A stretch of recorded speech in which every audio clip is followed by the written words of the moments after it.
Lodha committee ప్రతిపాదనల్ని అమలు చేసే విషయంలో బీసీసీఐతో పాటు రాష్ట్రాల క్రికెట్ సంఘాలు దారిలోకి వస్తున్నాయి.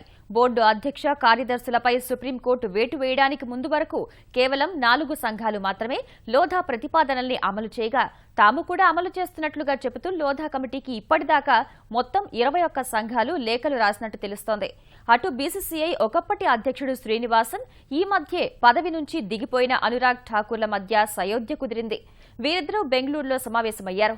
ఈ సమావేశానికి బోర్డు మాజీ కార్యదర్శి అజయ్ షిర్కే, సంయుక్త కార్యదర్శి అమితాబ్ చౌదరి, కోశాధికారి అనిరుద్ చౌదరి, ఐపీఎల్ చైర్మన్ రాజీవ్ శుక్లా, 24 రాష్ట్రాల క్రికెట్ సంఘాల ప్రతినిధులు కూడా హాజరైనట్లు సమాచారం. ఈ సంఘాలన్నీ ఏకతాటిపైకొచ్చి భారత జట్టు ఆడాల్సిన మ్యాచ్లకు ఆతిథ్యం ఇవ్వలేమని చెప్పడం ద్వారా లోధా కమిటీకి వ్యతిరేకంగా తిరుగుబాటు చేస్తే ఎలా ఉంటుందన్న చర్చ జరిగినట్లు వార్తలొస్తున్నాయి. ఈ నెల 19న సుప్రీంకోర్టు బీసీసీఐకి కొత్త కార్యవర్గాన్ని ప్రకటించనున్న నేపథ్యంలో తదనంతర పరిణామాలపై ఏం చేయాలో కూడా చర్చించినట్లు తెలుస్తోంది.